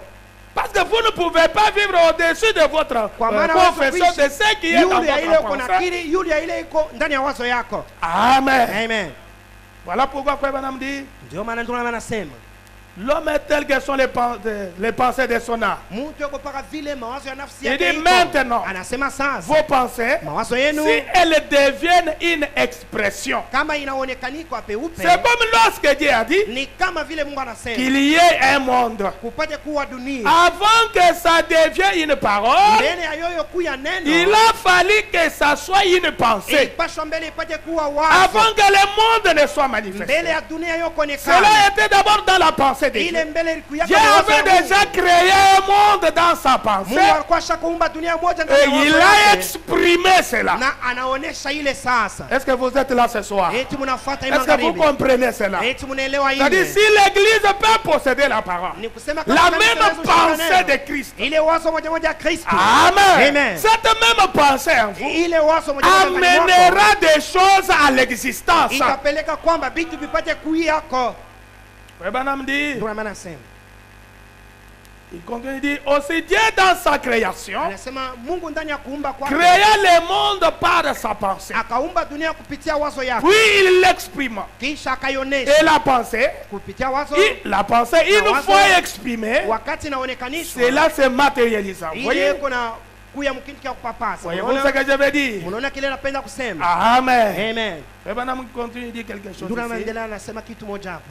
Il dit si la même pensée là, Anasema hapa ile wazo moja moja, la pensée qui a appelé le monde à l'existence, wazo yenyewe kafanya kwamba dunia ipate kuyako. Frère Branham dit c'est sur 173. Kifungo 173 Il ndio dit, anasema hivi. qui devrons-nous pas être? Anasema nini tupasha kunya? Si ce Saint-Esprit est à ce point exprimé en vous, Kama Roho Takatifu mwinu kuta inajionekanisha ndani ou mwako, s'il vous a à ce point rempli de puissance, au kama anakujaza tu na uwezo que vous n'utilisez plus vos propres pensées, ya kwamba utumikishe tena mawazo yako vous peke, n'utilisez plus votre propre esprit, au utumikishe tena roho yako peke, vous n'utilisez plus vos propres opinions, au utumikishe tena mawazo yako, mais que le Saint-Esprit a à ce point épris de vous lakini Roho Takatifu inakushika que vos pensées. kuliko mawazo yako. De telle sorte que vos pensées Mnamna kusema mawazo yako et votre être na umuto wako sont wote l'Esprit de Dieu exprimant à travers vous. binakuya ni roho ya Mungu ikijionekanisha kupitia wewe. Quel genre d'église serons-nous? Aina kani ya kanisa tutakuwa, Quel genre de personnes serons-nous ce matin? aina kani ya watu tutakuya asubuhi. Si c'est Branham Tabernacle, Kama Ibrahim si c'est maskani, lumière du soir kama hii nuru Tabernacle, ya jioni maskani, était ainsi rempli de la présence de Dieu, ilikuwa yenye kujazwa na uwepo et ya que Mungu, vous n'utiliserez plus vos propres esprits, ya kwamba hatutatumikisha tena maroho vous yetu, n'utiliserez plus vos propres pensées, hatutatumikisha tena mawazo yetu, vous n'auriez plus la conscience de vous-même, hatutakuwa na dhamiri ya sisi mais vous wenyewe, serez simplement conduit par le Saint-Esprit. lakini tutaongozwa na Roho Takatifu. Amen. Amen. Alors là, je voudrais que vous compreniez que nous servons un Dieu qui est infaillible. Hapo napenda mwelewa kwamba tunatumikia Mungu ila shindwake. Un Dieu qui connaît toutes choses. Mungu ila anajua kila kitu. Amen. Amen. Il connaît chaque chose. Anajua kila kitu. Tout est sous son contrôle. Yote iko chini ya uchunguzi wa Mungu. Dans Dieu, le Dieu infini, Mahubiri Mungu asipo mwisho, Frère Branham dit ceci. ndio maana anasema hivi. Dieu étant infini et il est omniscient par sa nature. Mungu asipo mwisho yuko pahali popote kupitia asili yake. Mais ici, c'est dans la voie pourvue par Dieu pour aujourd'hui. Hapa ni mahubiri nje yenye kutayarishwa na Mungu juu ya De leo. 64 par 14. Kifungo 14. Mais ici, je voudrais d'abord que vous voyez la Sitini na nne. signification même de ces mots infinis. Hapa napenda muone mbele maana ya tamko yenyewe bila mwisho. Ces mots infinis là, par sa valeur, c'est illimité. C'est quelque chose qui n'a pas de limite. Ile tamko inaonyesha kwamba haina na mwisho. Dieu est illimité dans son être. Mungu eko bila mwisho ndani ya umutu wake. Amen. Amen. Il est infini dans son être, Eko bila mwisho ndani ya umutu dans wake. sa sagesse, Ndani ya hekima yake. dans son intelligence. Ndani ya busara wake. Amen. Amen. Dans sa puissance. Ndani ya uwezo yake. Il ne connaît aucune limite en rien. Asijue mipaka hata moja ndani ya kiokyote. Est-ce que vous comprenez cela? Eti mnaelewa Dieu ile? ne connaît jamais de limite en rien. Mungu ana na mipaka hata moja ndani ya kila kitu. Vous ne pouvez pas limiter Dieu. Hawezi namwekea Mungu mipaka. Voilà hapana. pourquoi quand il prononce sa Ndio parole, maana wakati unasema neno, cette parole-là est infaillible. ile neno haiwezi na shindwa, Parce qu'il ne connaît pas de limites. kwa maana Mungu yeye ana mwisho. Amen. Amen. Maintenant, dans ce message, Frère Branham dit, Sasa ndani ya hii ujumbe ndio anasema, il dit maintenant, anasema nous sasa voyons que Dieu tunaona kwamba Mungu ne change pas. ye abadiliki. Amen. Amen. Dans Malachie, il dit, Ndani ya Malaki yeye il dit, anasema, je suis Dieu et je ne change pas. anasema niko Mungu na sibadilike. Il dit, nous voyons que Dieu ne change pas. Tunaona kwamba Mungu abadilike. C'est un système de faire les choses. Namna yake ya kufanya bintu, Il fait toujours les choses de la même manière. yeye anafanya bintu tu namna moja. Il dit, nous Anasema sisi nous changeons. sisi tuko Nous tunabadilika, changeons constamment. sisi tuko tunabadilika kila wakati. Amen. Amen. L'être humain change constamment. Mwanadamu yuko anabadilika kila wakati. Branham dit, Ndio anasema parce que nous sommes limités, kwa maana sisi tuko na mipaka, nous faisons toutes sortes d'erreurs. tuko nafanya aina yoyote ya kosa. Pourquoi nous faisons les erreurs? Namna gani tunatenda Parce que makosa? nous sommes limités. Kwa maana tuko na mipaka, Nous faisons toutes sortes d'erreurs. tunafanya kila aina ya Et nous kosa, pouvons nous na améliorer. tunaweza najitengeneza. Amen. Amen. Voilà pourquoi vous ne pouvez pas rester toujours dans des erreurs. Ndio maana Mais hawezi Dieu vous kubakia a ndani ya donné makosa. aussi la capacité de vous Mungu améliorer. anakupatia tena uwezaji wa kujitengeneza. Amen. Amen. Pas toujours dire nous les femmes, nous sommes des faibles, nous sommes des Ana sexes kusema faibles. sisi bani Nous, mu- nous bani les muke femmes, tuko non. madhaifu, Vous sisi pouvez banamuke. aussi vous améliorer. Hapana, mnaweza Faut kujitengeneza pas na toujours kuwa dire watu nous wazuri. les êtres humains, nous sommes faibles. Hapana Nous kusema sommes sisi faibles. wanadamu, Mais sisi Dieu wadhaifu. vous donne aussi la possibilité Hapana, Mungu anatupatia uwezaji de vous améliorer. ya sisi kujitengeneza kuwa watu wazuri. Amen. Amen. Dieu a créé l'homme. Mungu wakati anaumba Il a mwanadamu, créé différents des animaux. anamuumba wakati Il a na créé wanyama, différents des oiseaux. anamuumba wakati na mandege. L'oiseau, depuis qu'il sait que la meilleure maison, c'est celle de les nids là construits de paille, de plumes et tout ça, il n'a jamais modifié sa maison. Ndege tangu yeye kujua kwamba nyumba ya kweli ni chicha tu yenye kufanya na matawi. Il est Fanyaka mouillé ingine, d'abord. Il dit que c'est ça la maison. ye normale. anasema eko nabakia paka Meme mule si- na njo nyumba ile. Il est mouillé dans cette Hata kama maison. yeko na lobana mwile nyumba, Depuis sa création, il n'a jamais changé de plume Tangu ye pour kuuliwa, avoir d'autres plumes. haya badilika kama Changer, mabao hivi apate kuwa na changer de ingine. bec, de griffes. Il est badilika toujours kama tel que midomo. Dieu l'a créé. Hata mankucha iko paka vile Mungu aliumba. Le nid là ne connaît jamais de modification. Ile chicha ile ashwezi na Mais itengeneza Dieu mwana en ingine. créant l'homme, Lakini Mungu Dieu akati anaumba sait que l'homme mwanadamu, a une âme. anajua kwamba mtu ako na nafsi. Amen. Amen. L'âme qu'il vous a donné, Nafsi ile c'est Mungu ce qui anakupa. fait que l'homme s'améliore toujours. Ndio yenyewe kinafanya kwamba L'homme mtu améliore anatengeneza ses paka. conditions de Yeye voyage. unatengeneza na L'homme mwana améliore kusafiri. sa maison. Yeye unatengeneza nyumba yake. L'homme change des choses de temps en temps. Mwanadamu yako anabadilisha bintu kila wakati. Quand vous voyez comment la science évolue, Wakati mnaona vile les siasa constructions inaendelea, modernes aujourd'hui, majengo ya des sasa routes leo, modernes, manjia ya des trains sasa, modernes aujourd'hui, matreni ya c'est sasa ça leo. l'être humain, c'est ça Njo l'homme. mwanadamu, njo mtu. Parce que dans sa création, Kwa maana ndani ya il kuumbwa était kwake, créé à l'image de Dieu. aliumbiwa kwa mfano ya Mungu. Amen. Amen. Il a cette partie de Dieu en lui. Eko na ile sehemu ya Il Mungu a ndani cette mwake. partie de Eko lumière na ile sehemu ya nuru qui fait de lui supérieur aux animaux, yenye inafaa kwamba yeye ni wa juu kuliko manyama, supérieur aux ni oiseaux. wa juu kuliko mandeke. Amen. Amen. Et Frère Branham continue, il dit, Ndio anaendelesha anasema, et si vous voyez quelqu'un qui ne s'améliore pas, kama unaona mtu ye ashwezi na c'est qu'il y a un ça ne va pas dans ni cet kusema homme-là. kuna kitu Vous akiendelea voyez ndani ya une ule femme qui mtu. ne s'améliore Unaona pas. mwanamke yeye atengenezwa wake. Non, c'est qu'il y a un ça ne va Ni pas. kusema kuna kitu akiendeke. Frère Branham dit, Ndio anasema Dieu l'a donné la possibilité de s'améliorer. Mungu anamupa uwezaji yeye Nous kujitengeneza. parlons de ce Dieu qui est infini. Tunasemezea kuhusu Mungu ashipo. Amen. Amen. C'est Dieu infaillible. Mungu Qui ashindwa ne wake. connaît pas de limites. Mwenye kalake na Qui n'est mipaka. pas limité comme des êtres humains. Mwenye shekalake na mipaka sawa wanadamu. Amen. Amen. Un Dieu qui ne change jamais. Mungu ule asibadilikake. Frère Branham dit, Ndio anasema nous faisons toutes sortes d'erreurs. tunafanya kila aina ya Et kosa nous sisi pouvons wanadamu. nous Na améliorer tunaweza et najitengeneza devenir meilleurs. na kuwa watu Mais wazuri. Dieu est infini. Lakini Mungu ye ana mwisho.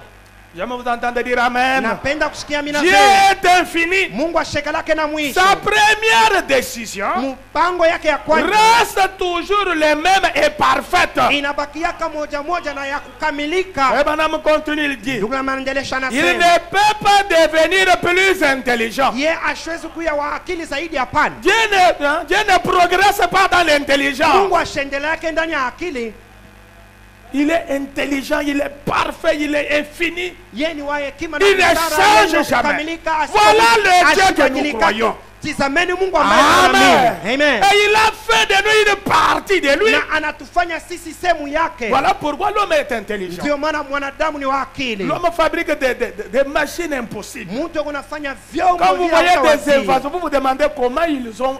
L'homme est parvenu à faire ça. Wakati unaona vitu mtu unatunga, unajiuliza namna gani mtu anafika Il kufanya y a vitu vya des hivi. avions qui vous pèsent des tonnes et des tonnes, mais cette histoire-là s'élève dans l'espace. Kuna mandeke yenyewe kuna buzito ya matone na tone, lakini Mais kuna quand vous luka prenez un papier, hewani. vous le jetez en l'air, il revient toujours sur Kama la terre. unachukua tu hata karatasi yoyote unaitupa yulu, inashuka chini. Mais quelle est cette intelligence-là Ni akili qui a kanine fait que l'homme puisse inventer un truc qui défie la yenyewe pesanteur? inafanya kwamba mtu atunge kitu kenyewe kinaweza kutambuka ile nguvu ya kushushwa chini. Prendre des gens et les amener encore dans une autre nation très loin. Kuchukua bintu hapa kubileta fasi nyingine mbali. Frère Branham dit, Ndio maana nasema parce que l'homme est créé à l'image de kwa Dieu. maana mtu anaumba kwa mfano ya Il est Mungu. créé, il vient de naître parfait dans l'intelligence. Anatokea kumutu Amen. sana ndani Dieu, ya c'est akili. la haute intelligence, mes Mungu amis. ni akili ya juu, rafiki zangu. Voilà pourquoi les chrétiens doivent être intelligents. Ndio maana Wakristo wanapaswa kuwa wa akili. Amen. Vous Amen. devez être intelligent quand vous faites des affaires, Tunapaswa kuwa intelligent à wakati l'école, tunafanya biashara, intelligent au masomo, travail, kukazi, intelligent à la maison, bakili kunyumba, intelligent dans votre cuisine, ma soeur. Akili hata kumpishi wa Amen. Amen. Un peuple intelligent. Taifa ya akili. Parce que nous venons d'une haute intelligence. Kwa maana tunatokea kwa akili ya juu sana. Amen. Amen. Le madame de Dieu est parfait. Ndio maana nasema Mungu ni Il ne kukamilika. peut pas devenir plus intelligent. Ashwezi na kuya wa akili sana. Il a été. Ye ashakuwa wa Il akili. est la source de toute sagesse. Ye ni chemchemu ya kila Est-ce que vous ne pouvez pas l'applaudir ce soir?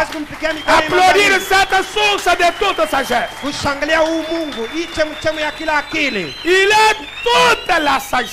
Ye ni akili yote Voilà Mungu. pourquoi dans la Bible il dit aux hommes, Ndio maana ndani ya Biblia kunaambia il dit watu. vous les hommes, Anasema nini ayez watu? de la sagesse dans vos Mkuwe na rapports busara. avec vos femmes. Ndani ya mapatano C'est-à-dire ya un homme est Biblia. censé avoir la sagesse. Kusema mwanaume anapaswa kuwa na hekima. Amen. Amen. Vous devez être sage. Unapaswa kuwa wa hekima. C'est alors que votre maison va progresser. Ndio pale nyumba yako itaendelea. Amen. Amen. Il dit, Anasema il est la toute sagesse. yeye ni akili yote. Il est la toute puissance. Yeye ni uwezo yote. Il est omnipotent. Yeye ni wa uwezo wote. Il est omniprésent. Yeye ko pahali popote. Il est omniscient. Na yeye ko wafasi yote. Il est infini. Yeye ana na mwisho. Amen. Amen. Il est infini. Ana na mwisho. Voilà le Dieu que nous adorons. Tizameni Mungu ambaye tunaabudu. Amen. Amen. Un Dieu infini. Mungu asipo mwisho. Dans la position en Christ. Mumahubiri msimamo ndani ya Kristo. De 1960 par 51. Ya mtarehe 16 Il dit, kifungo mais 61. comme il est infini, Anasema vile ana na mwisho. alors il connaît toutes choses. Hapo anajua kila kitu. Dites à votre voisin, Dieu connaît toutes choses. Ambia jirani Mungu anajua kila kitu. Alors c'est pour vous dire ce soir, mon Hapo frère, ndio kumwambia hii que magharibi. tout ce qui vous arrive, yote na kufikia. Dieu le sait. Mungu Il ashakuijua. connaît toutes choses. Anajua kila kitu. Voilà pourquoi dans la Bible, Ndio maana ndani ya Biblia. pendant les âges sombres, Ndani ya on vizazi vya persécutait giza. l'église. Walikuwa natesa Il kanisa. disait toujours, Walikuwa nasema je tu, connais ta tribulation. mimi najua mateso Je yako. connais ta souffrance. Mimi najua Je kutesa sais que kwako. là où tu Mimi es, najua c'est kwamba le pale trône pale du uko, diable. ni enzi ya shetani. Amen. Amen. Dieu connaît chaque chose. mes Mungu amis. anajua kila kitu. Voilà rafiki pourquoi zangu. je vous ai dit le dimanche Ndio maana mimi que nimeambia rendre Jumapili, Dieu incapable pour une situation, ya kwamba kufanya kwamba Mungu ashwezi nafanya c'est kitu. ça est le pire péché que Ndio vous avez fait. dhambi ile ya mbaya sana. Amen. Kufanya. Dieu Amen. ne faillit jamais. Mungu ashindwake Il sana. n'est pas surpris par des Ye événements. ashukishwake na Il mambo. connaît toutes choses. mes amis. Anajua kila kitu rafiki. Il sait quand vous montez la montagne. Anajua wakati Il unapanda sait quand vous mlima. descendez. Anajua wakati Il ule sait quand tu unashuka. es rassasié. Anajua wakati Il sait quand tu es unashiba. affamé. Anajua wakati Il ule sait uko quand na tu es njaa. malade. Anajua Il wakati sait ni quand tu es en mgonjwa. bonne santé. Anajua wakati ile Il uko mtazamo vous wake connaît, ajema. chaque situation est sous son contrôle. Anajua kila kitu na kila kitu kiko chini Voilà ya pourquoi uchunguzi je wake. vous ai dit le dimanche. Ndio maana nimeambia Un jour, il Jumapili, était avec les disciples dans la barque. siku moja alikuwa na wanafunzi Quand mtumwa. la tempête a surgi, Wakati zuruba il ikatokelea, a calmé la tempête. ananyamazisha zoruba. Amen. Et Amen. un jour, Siku moja, les disciples seuls dans la barque, wanafunzi peke mais na la mtumwa. Bible dit, Lakini il Biblia les inasema observait. alikuwa C'est anabangalia pour vous dire, Yesu. mes Ni amis, njoo kuniambia dans la rafiki, vie, parfois vous pouvez dire, mu maisha humu saa zingine unaweza cette kusema fois-ci je suis saint. hii mara niko Cette peke. fois-ci Dieu m'a abandonné. Hii mara Mungu Non, ananiachilia. vous Hapana. n'êtes pas abandonné. Hauna wa Dieu kuachiliwa. agira dans sa parole. Mungu anaapa Il na ne neno vous lake abandonnera ya jamais. kwamba hasitakuachilia kamwe. Ça, quand moi je marche ici, Wakati mimi niko moi je sais natembea que hapa, Dieu ne peut pas mimi m'abandonner. najua kwamba Mungu asheze na Dieu ne nyachilia. peut pas t'abandonner, mon Mungu frère. asheze Dieu kukuachilia ne ndugu. peut pas t'abandonner, ma Mungu asheze soeur, kukuachilia et dada te laisser à mi-chemin. na kukuacha njiani, hapana. Frère Branham raconte la vision qu'un homme a fait une Ndio maana fois. nasema hadithi ile ono ile mtu aliona nafasi moja, Un jour, il a vu siku moja akaona qu'il marchait avec Jésus. alikuwa anatembea pamoja na Yesu, Et dans le sable du temps, il a vu des empreintes de deux personnes. na mchanga ya wakati akaona nyao ya watu wawili. À un certain moment, il a vu simplement le pas d'une seule personne. Mu wakati ingine anaona tu hatua ya mtu moja. Maintenant, il dit au Seigneur, Sasa anasema lo, oh Dieu, mais pourquoi tu m'as laissé traverser ce tronçon saint? lo Mungu, kwa nini uniache nitembee nje ya peke? Non, Jésus lui a dit, Hapo Yesu ce anamwambia, tronçon, c'est le pas que tu vois là, hii hatua c'est ni mes miguu pas à moja, moi. ni miguu Mais où yangu est-ce que mimi. toi tu étais? Sasa Je wakati t'avais wewe pris yako, sur mon dos. nilikubeba pa Tu mabega étais yangu. sur mes épaules. Ulikuwa pa Parce mabega que yangu. ce tronçon ici, Kwa maana hii tu ne barabara pouvais pas passer seul. haukupasha upita mwe mwenyewe. Dieu sait ce soir Mungu anajua qu'il hii y a magharibi des endroits sur le ya chemin kwamba kuna que vous ne nafasi serez njia. jamais seul. Ile hautakuwa peke Que yako, seul tu ne peux pas marcher. ya kwamba peke yako hautaweza À kutembea. ces endroits-là, Ile mafasi il ile vous porte sur les yeko na épaules. kubeba pa Lui mabega seul yake. traverse. Ye peke Lui seul anatambuka, marche. ye peke anatembea. Laissez-moi vous dire ce soir Niache nimeambia que magharibi ya vous leo êtes avec Jésus. ya kwamba muko pamoja na Il Yesu. faut toujours les sentir à côté de vous. Inapaswa tu Les kumsikia pembeni sentir yako, tout autour de vous. kumshikia kando Il kando faut les yako. voir à chaque Inapaswa moment. kumwona kila wakati. Mon frère, Ndugu yangu, dans cette situation de la fois passée là, ndani ya ile mambo isha kupita ile, tu étais sur les épaules de Jésus. ulikuwa pa mabeka ya Yesu. Ma soeur, dans cette situation de la fois Dada passée, yangu mwile tu wakati ne ile pouvais isha pas kupita, tenir à cette épreuve là. haukupaswa kusimama pa ile jaribu. Dans ce tronçon là, Ndani ya ile barabara dans ile, cette zone là, ndani ya ile barabara il y ile, avait des bêtes sauvages. mulikuwa manyama Il y ya avait mpori, des grands mulikuwa prédateurs. manyama Tu ya makali ya étais sur mpori, les épaules du maître. ulikuwa pa mabeka ya mwalimu. Voilà pourquoi, mes amis, Ndio maana rafiki zangu, Jésus ne vous laissera jamais seul. Yesu asitaniacha peke. N'ayez jamais la pensée Usikuwe na wazo ya d'être kusema seul sans Jésus. ya kwamba uko wewe mwenyewe pasipo Yesu. Il y a toujours un œil qui vous observe. Kupaka richo yeko na kutizama, Il vous regarde. yeko na kuangalia. Frère Branham dit, Fulama anasema il est infini. ye ana na mwisho. Comme il est infini, Vile ye ana na mwisho, il connaît toutes choses. anajua kila kitu. Chaque fois qu'un moucheron cligne des yeux, Kila mara tu nzizi napika richo, Dieu connaît le nombre de tous les mouches qui circulent le monde. Mungu anajua bwingi Voilà- voilà wote le unapenda Dieu mjue. infini. Mwone Mungu mwenyewe asipo mwisho. Il connaît chaque moucheron qui survole le monde. Anajua Et combien kila de fois il nzizi cligne le iko na ses tenda yeux. dunia, na mara ngapi iko napika macho yayo. C'est ce Dieu-là. Ni ule Mungu Il connaît chaque moucheron. anajua kila nzizi, Il connaît le nombre de vos cheveux. anajua bwingi bwa manywele yako. Est-ce que vous connaissez le nombre de vos cheveux là? Eti wewe unajua bwingi ya nywele yako, Mais c'est Dieu-là que vous avez. lakini Ton ule Mungu créateur là, muumbaji il wako connaît le nombre de vos cheveux. anajua bwingi bwa nywele yako. Frère Branham dit, il connaît chaque abeille qui circule en train de chercher du miel. Anasema anajua kila Hallelujah. nyuki ile iko nazunguka iko natafuta asali. Il connaît le nombre de moustiques qui sont dans votre chambre. chaque nuit. Anajua bwingi bwa imbu yenye iko ndani ya chumba yako kulala. Dieu connaît la quantité d'huile qui reste dans votre criche ce Mungu soir. anajua mafuta ile bwingi bwayo, mbwingi ya mafuta inabakia ndani ya Il kigo yako. connaît Ni chaque magharibi. couleur de votre vêtement. Anajua kila rangi ya vazi yako. C'est ce Dieu-là qu'on Ni ule adore. mes Mungu amis. ule. Frère Branham dit, Ndio maana il nasema nous connaît chaque abeille qui sillonne. anajua kila nyuki ambaye unatembea. Il nous connaît chaque moineau qui est perché dans l'arbre. Anajua kila ndege yenyewe anashimama kumuti. Dieu connaît le nombre de tous les oiseaux qui Mungu existent. anajua bwingi wa mandege bote. Même là où il se perche, il Hata sait fasi ile à l'air qu'il est ici. Mungu Il y a anajua tel mwisa hii. endroit, tel endroit, tel. Ndege fulani, yeko fulani, yeko fasi fulani, ndege fulani, yeko fasi fulani. Mungu Frère anajua. Branham, il va plus loin, il dit, Ndio anaenda mbali il anasema connaît chaque pensée qu'il y a dans votre esprit. Mungu anajua kila wazo yenyewe Ce que kwa vous roho venez de yako. dire tout de suite là dans votre pensée là, Kile il le unatoka connaît kusema déjà. sasa hapo mawazo yako. Mungu ashakujua. La pensée à l'heure, à la minute même ici. Oui, Ce que vous venez de penser, quand Kile vous unatoka avez dit kuwaza Amen là, pale. il connaît Kama déjà. unasema amina. Mungu anakijua. Il sait que vous direz Amen ce soir. Anajua kwamba utasema amina. Il vous avait vu avant le commencement dire Amen à la parole. Alikuona mbele ya mwanzo wewe kusema amina. Quand il a kunalo. levé la main là, il l'a vu avant la fondation du Wakati monde. unainua mkono pale alikuwa ashakuyonaka mbele ya msingi ya dunia.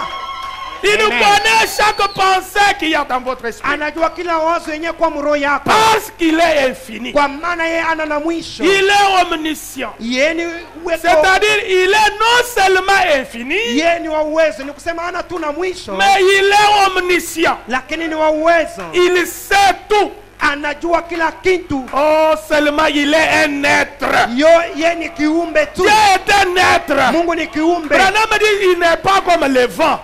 Ndio anasema ana sampepo. Ah, les gens disent, oh, Mungu ni mpepo. Dieu c'est un être. Oh Dieu c'est le Il Mungu. vit quelque Mungu part. ni kiumbe, Il kuna connaît kitu chaque fulani. chose. Anajua kila kitu. Amen. Amen. Dieu n'est pas le vent. Mungu ana Et mpepo. Branham dit c'est un être. Ndio anasema ni Et mtu. c'est de cet être Na ni ule mtu. que ces choses se sont mises à émaner. Ndio hivi Amen. vitu vinaanza kuyako. Amen. Amen. Voilà pourquoi je voulais quelque chose ici. Ndio maana namisomea kitu moja hapa. Pendant que je tends vers la fin pour ce Wakati soir. naelekea mwisho ndio Dans imangana. qui est ce Melchizedek, frère Branham dit Mahubiri ceci. Melkisedeki ni nani? Ndio anasema hivi. 49 et 50 il dit ceci. 49 50 Dieu wanasema doit être infini. Mungu anapaswa kuwa washipo mwisho. Nous sommes limités. Sisi tuko na mipaka. Lui, il est infini. Ye ana na mwisho. Il était omniprésent, Yeye ko fasi yote. omniscient, Yeye ni wa uwezo wote. omnipotent. Yeye ni wa uwezo. S'il ne l'est pas, Kama ana vile alors il ne peut pas être Dieu. hapo ashwezi na kuwa Mungu. Amen. Amen. Si vous adorez quelqu'un qui n'est pas omniprésent, omnipotent, qui n'est pas infini, ça, ce n'est pas un Dieu. Kama uko nabudu mtu Parce que ashwezi Dieu- na kuwa fasi yote, ashwezi kuwa wa uwezo. Ule Il ana y a Mungu. il y a la nature appropriée de Dieu. Kuko asili pekee yenye kuwa ya Mungu. Nous devons adorer quelqu'un qui est infini, Tunapaswa kuabudu mtu ule washipo Alléluia. mwisho. qui n'a pas de limite, Mwenye ana na mipaka. qui ne meurt pas, Ule asikufake. qui est omniprésent, omniscient, qui connaît toutes choses. Mwenye anajua kila kitu mwenye wa uwezo wote. S'il n'est pas cela, il ne peut pas être Dieu. Kama ana vile ashwezi na kuwa Il Mungu. connaît toutes choses Anajua kila kitu et chaque endroit. na anajua fasi yoyote. À cause de son omniprésence, Kwa ajili ya kuwa kwake fasi il yote. est un être. Yeye ni kiumbe, yeye ni mtu. Branham dit il est un être. Branham anasema yeye ni mtu. Ah, il n'est pas comme le vent. Yeye ana sampepo. Il est un être. Yeye ni mtu. Il habite dans une maison. Eko na keti ndani ya nyumba. Amen. Amen. Cet être-là, Ule mtu il ule n'habite pas dans l'espace. Il Ashaka a yake une mpepo maison. hapana. Il Eko a na un nyumba. endroit où il habite. eko nafasi ila nekalaka.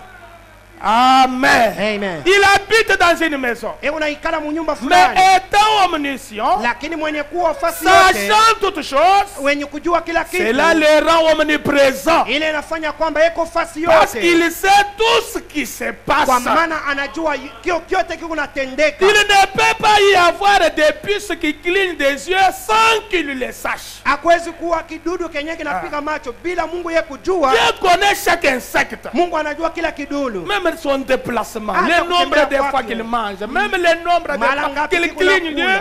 Mara Dieu ngapi kikula connaît macho. cela. Mungu anajua ile. Amen. Amen. C'est ça être infini. Njo ile kuwa pasipo mwisho. Branham dit, Ndugu yangu anasema, nous ne pouvons pas les saisir dans notre esprit. hatuwezi na Bien mshika qu'il ndani ya roho explique yetu. comme ceci, mais notre esprit, parce qu'il est humain, il est limité, nous ne pouvons pas saisir ça. Vile roho yetu iko na mipaka, hatuwezi na mshika Mungu, Mais c'est Dieu, lakini ni Mungu. l'infini de Dieu. Mungu wasipo mwisho. Souvenez-vous que, souvenez-vous, Kumbukeni vos yeux là, macho yetu hiyo, votre statut, ile umuntu wetu, tout ce que vous étiez, kyote kenye tulikuwa, vous étiez dans sa pensée dès le commencement. tulikuwa mu mawazo yake kumwanzo kule, Et tout ce que vous êtes, na yote tuko c'est l'expression parole. ni kuonekanishwa tu kwa neno. Après l'avoir pensé, Kisha kuwaziwa il l'a prononcé anaitamka, et vous voilà. na tizameni sisi ni hapa.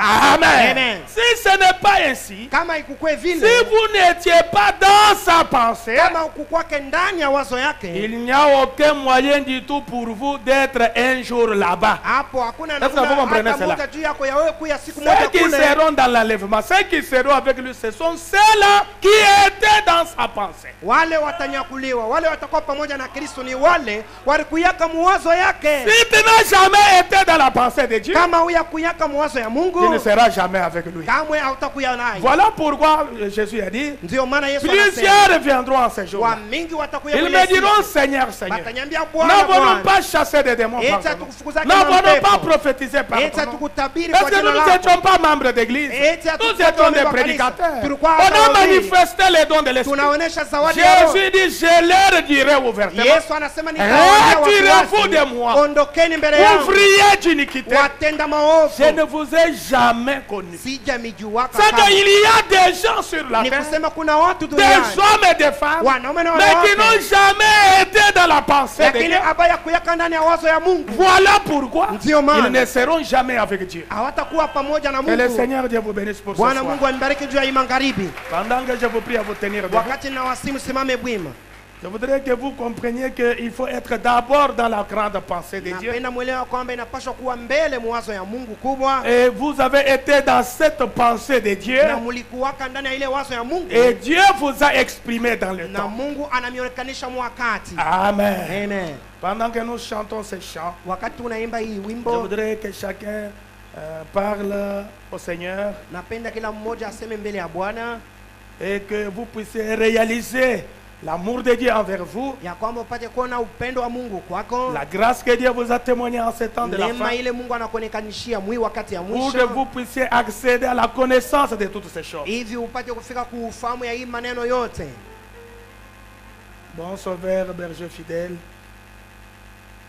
sur la page 114. Ukurasa 114. Et on va adorer le Seigneur en battant les mains. Tutabudu Bwana Et puis tukipiga on va mikono, s'approcher au Seigneur dans la prière. kisha tutakaribia Bwana katika maombi.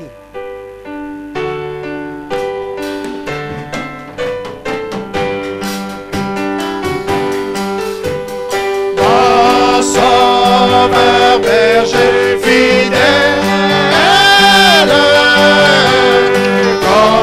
conduis-nous par ton amour,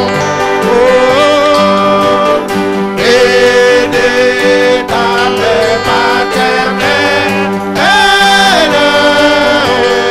nous élevons jour les jours, béni sois-tu, notre maître, Jésus nous sauve, à toi seul, pour nos êtres, béni sois-tu, notre roi. Dans tes riches pâturages, apprends-nous à te chercher. Et sous tes divins ombrages, nous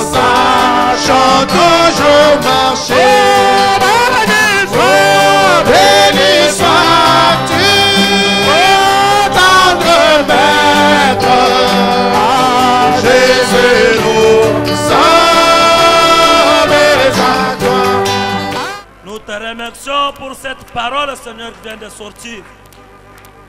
Père éternel, Père Dieu de gloire, nous savons très bien que, Seigneur Jésus, cette parole, pendant qu'il est prêché, chacun de nous est en train d'écouter son nom, qui est écrit dans ce livre de vie de l'agneau. Oh, c'est pourquoi, Père bien-aimé, Frère Branham nous a dit, ce message est venu nous ramener au commencement. Le message est venu nous ramener dans notre état original. Père bien-aimé, nous voulons que cette parole, Seigneur Dieu Tout-Puissant, oh, puisse faire chacun de nous, puisse faire que chacun de nous puisse être un homme, Seigneur, qui vit de sa parole, Père. Un homme de sa parole, Seigneur. Père bien-aimé, je sais très bien que, Seigneur Jésus, tu nous as parlé beaucoup sur cette parole. Que cette parole est infaillible, Seigneur Dieu Tout-Puissant. Que cette parole ne manque jamais, Seigneur. Frère Branham me dit que la parole de Dieu est sortie, Seigneur. Il ne peut pas rentrer sans faire quelque chose. Oh, Père bien-aimé, que cette parole qui est sortie ce soir, que cette parole fasse quelque chose dans le cœur de chacun de nous. Oh, encore une fois, Seigneur, que cette parole, Seigneur Jésus, que cette parole crée, que cette parole sauve, que cette parole bénit, que cette parole délivre, que cette parole guérit. Oh, Père bien-aimé, encore une fois, Seigneur Jésus, encore une fois, Père éternel, Père bien-aimé, je me rappelle, Frère Branham nous dit, je n'ai jamais vu quelqu'un qui vient tout près de la croix, dans la présence du Très-Haut, et retourne le même. Oh, Père bien-aimé, comme tu nous as dit dans ta parole, venez à moi, vous tous qui êtes fatigués et chargés, je vous donnerai du repos. Père éternel, Père bien-aimé, c'est dans cette parole, Seigneur, qu'un jour Pierre avait dit, acquérons-nous, Seigneur Jésus, acquérons-nous, Père bien-aimé, c'est toi qui as la parole de la vie éternelle. Oh, Père éternel, Père de gloire, dans cette parole, Seigneur Jésus, il y en a tout ce que nous avons besoin. Dans cette parole, Père bien-aimé, il y en a tout ce que nous avons besoin, Père. La parole qui a la faillibilité, Seigneur. Dans cette parole, Seigneur Dieu Tout-Puissant, il y a des enfants, il y a des beaux mariages, il y a de l'argent, il y a, Seigneur Dieu Tout-Puissant, Père éternel, la guérison, la délivrance totale. Il y a tout à tout, Seigneur Dieu Tout-Puissant. Père éternel, Père bien-aimé, nous te remercions pour cette parole. Nous te remercions encore pour cette parole. On ne manque jamais, Seigneur, de glorifier ton Saint-Nom, de louer ton Saint-Nom. Toi, le rocher des âges, toi, les lys de la vallée, toi, l'agneau de Dieu qui ôte le péché du monde, toi, le Dieu de la lumière du soir, toi, la grande colonne de feu, toi, le Dieu tout-puissant, toi, le tout en tout. Oh Père, que ta grâce, que ton amour nous accompagne partout. Nous te demandons ainsi, Père, bénis ton serviteur qui a parlé, bénis l'interprète, bénis toute l'église. Nous te demandons ainsi, pendant que nous voulons sortir, Seigneur, que nous puissions sortir, Seigneur, en ayant, Seigneur, dans nos cœurs la joie du salut, en chantant, Seigneur, un cantique de la joie, un cantique de la délivrance, en croyant que nous sommes sauvés. Nous sommes les enfants de Dieu. Nous sommes sauvés. Rien ne peut nous arriver. Amen, amen. Rien ne peut nous arriver. Quelqu'un ne peut nous toucher. Parce que Frère Branham nous dit, tu nous as pris, Seigneur. Tu nous as protégés dans ta main. Personne ne peut arriver là-bas. Avant d'arriver, Seigneur, là où tu es, Père, il y a des anges. Il y a beaucoup d'anges. Il y a des 24 anciens. Il y a des 4 êtres vivants. Et sur ton trône, Père bien-aimé, il y a des feux qui sortent là-bas. Personne ne peut arriver là-bas.